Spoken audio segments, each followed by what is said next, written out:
Welcome forward here with An Eternal Career by the Hammer couple. We're in chapter 11 entitled Supply and Demand with the opening quote that reads, "Man is never separated from God, his source of life, love, health, supply, and happiness." End of quote. The world faces its greatest famine. Millions of people in Western Europe have already perished of hunger, and millions more will experience a similar fate unless definite action is taken soon. One would think that the countries which devastated their lands would feel a moral obligation to remedy the situation, but such is far from being the case. Some even contended that it is the duty of the vanquished to feed the visitors. For centuries, famine has stalked India and China while the rest of the world lived in abundance. Slow mass starvation means nothing to the well-fed and overfed classes who glibly tell the Indians and Chinese that they have only themselves to blame for their misery and hunger. Others, equally indifferent to the suffering and rights of others, lay the blame at the door of nature. However, it is not nature, but man who is responsible for the world's misery and hunger. For wherever there is a scarcity one part of the world, there is an overabundance in another. The anomaly of want is in the midst of plenty is due to the fact that those who have the surplus refuse to share it with the needy.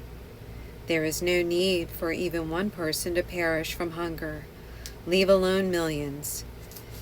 If men would cease violating the law of supply and demand, all people would have sufficient and famine would be unknown.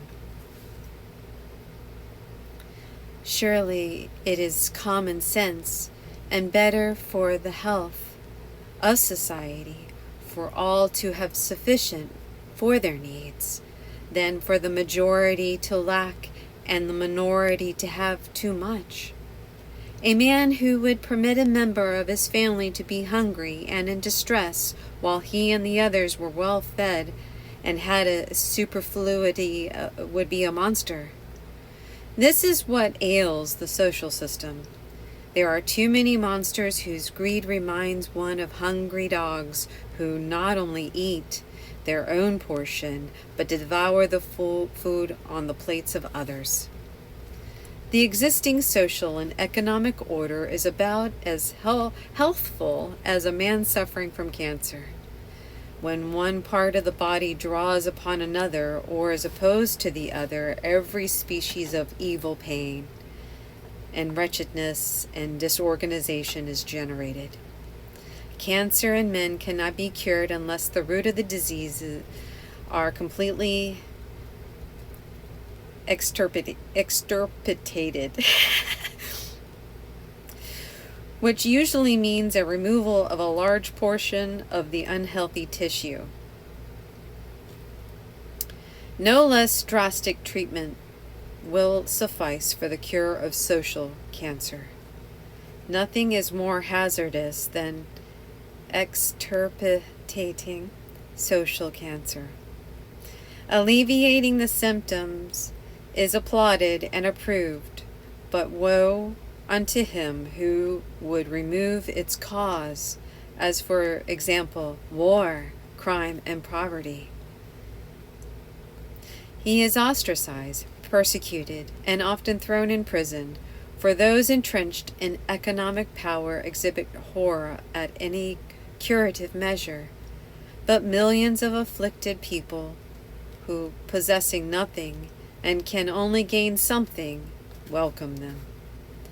Despite hostile opposition, progress is made in the eradication of social cancer and its disease contributory roots.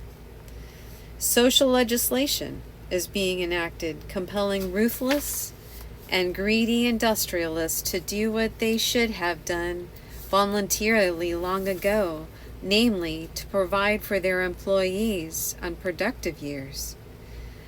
Until recently, they squeezed them dry and then threw them on the social scrap heap to starve, or to subsist on charity. Now employers, much to their chagrin, must contribute towards unemployment and old age insurance. These are only first steps in the road to a happy and healthy commonwealth, and the incredible naive are those who think they can obstruct social progress. There remain some conspicuous examples of social stiff-neckedness who refuse to move with the changing order. Workers they regard as a separate class of inferior animals who must be kept in poor, or else they will cease to slave for the enrichment of their economic exploiters. But if poverty is beneficial for some, it is beneficial for all, as all men are animated by the same spirit, and all tend towards the same goal. Then, too, the law of supply and demand is not generally understood. Most people confound the channels with the source and assume that with the loss of employment, securities, or savings, that the supply is diminished or dissipated. There is, however, but one source of supply, and that is God, and the infinite can neither be increased nor decreased. Some will surely object and ask, what if the supply cannot be lessened? What happened to it during the Depression when millions were unemployed, hungry, and in dire distress? There was no lack of supply, but an artificial condition of scarcity was created by designing and unscrupulous men whose main interest was filling their purses. So they deliberately clogged the channels of distribution and diverted their own use what rightfully belonged to others, thus creating economic dislocation and social maladjustments. This monstrous situation, coupled with destruction of natural wealth, contempt of human rights, and the removal of men from public office who would not conform, were the order of the day and brought about the debacle. Today an analogous condition exists, except that restriction has replaced destruction in order to create the illusion of scarcity. While the method is not so apparent, the result is equally effective: greater profits for the few. Multitudes are allowed to go hungry so that a minority may profit and become wealthy. Even though half the world is hungry, in need of clothing and shelter, restrictions prevail. The result is high prices, which are the motive. A famous financial expert recently made an accurate diagnosis of our monetary system. He said, "The present monetary system will work when we reform our systems of taxation. In this, country tax everything, necessities, luxury, amusement, transportation, and everyone who works and earns more than a substance, or earns more than a subsistence. We tax all but the man who has $1 million idle in the bank. Present system favors hoarding and penalizing spending. Those who control investment funds say, quote unquote, we will spend our money or not as we please, and we will invest only if we are assured a satisfactory profit to ourselves, and not otherwise. Let the people starve, for all we care, or let the government feed, clothe, and house the idle and hungry. Idle funds should be taxed, thus lightening the burden of those who work and produce." End of quote. Many people assume that in order to get rich they must appropriate what belongs to others. Such gains are always temporary, eventually impoverishing the thief. Taking what belongs to others does not lessen the total amount. We only make it less to those we rob. Whenever a man accumulates and keeps for himself 100 times more than he needs, he deprives at least 100 people of the necessities of life. There is nothing wrong about being a millionaire if all could be millionaires. Money in itself has no creative power, and when a man lives off interest or dividends, he lives off the labor of his fellow men. Maladjustments are further increased by the fact that as soon as there is an increased demand for anything, the cost of the item increases in proportion to its scarcity. People fear the supply will fail, and they create a false value by increasing their demands. This occurs because people are governed by the laws of self-interest and not the golden rule. People fear the shortage of oil and rubber, but the supply will last as long as the demand, when something else will appear, as it always has. Unfortunately, new discoveries are often unwelcome and suppressed because they will interfere with the profits of a current and often inferior outmoded article. It is common knowledge that the large corporations spend millions every year for the express purpose of keeping inventions from the public. The law of supply and demand, like all natural laws, is not concerned with the worth of the individual. Its only requirement is undeviating obedience. Consequently, those who achieve the greatest benefit from the law's application and manifest abundance are those who harmonize themselves with it. For example, the farmer who has the most extensive knowledge of the laws of agriculture and follows them implicitly will have an abundant harvest, even though he may be a rogue or a reprobate. On the other hand, the man who is ignorant of these laws or fails to comply with them will have scant crops, regardless of worth of character or character. Hence it is not uncommon to see selfish and dishonest men who have overabundance, while the worthy, kind, and devout often lack the necessities.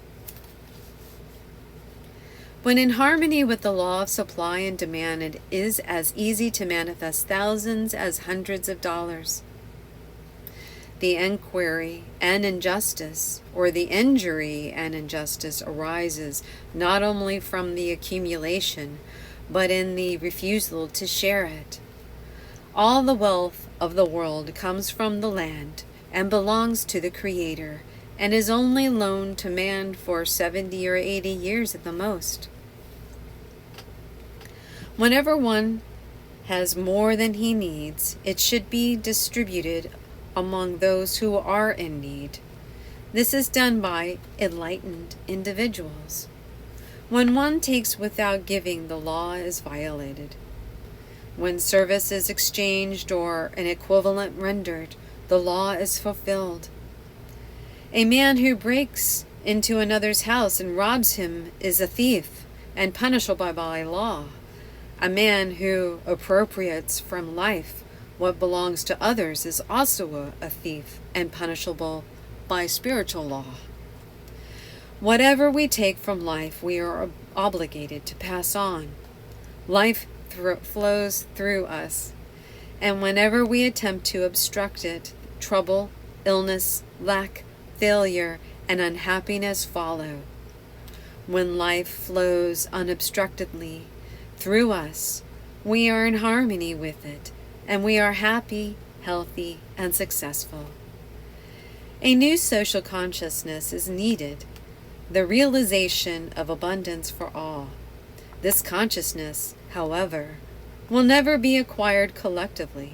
It is an individual process, each man linking himself with the infinite source of supply and claiming his inalienable birthright to physical, mental, and spiritual abundance.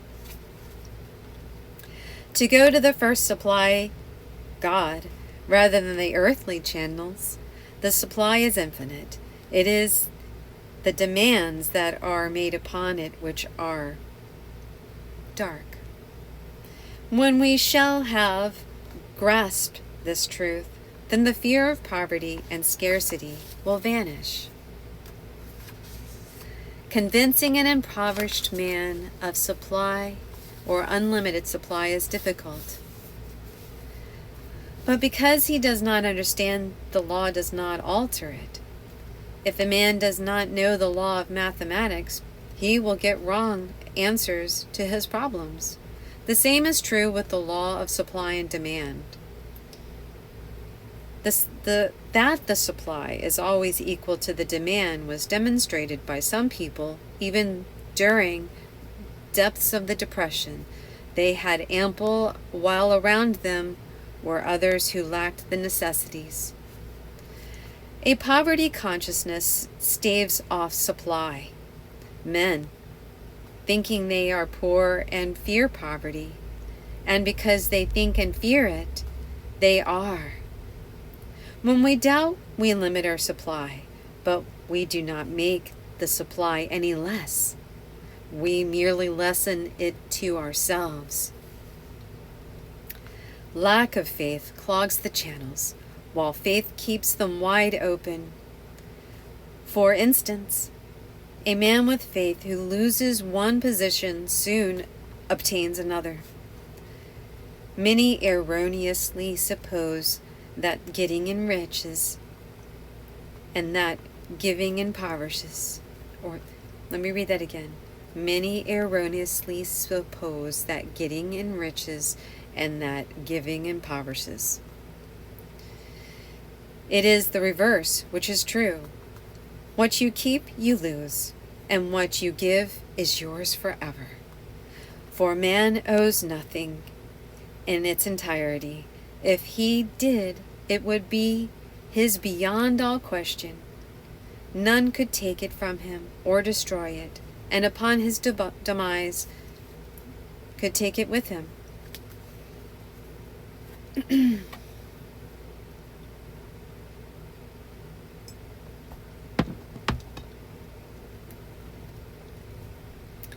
Life abundant is all around us, and yet some live like misers who have fortunes concealed in their rags.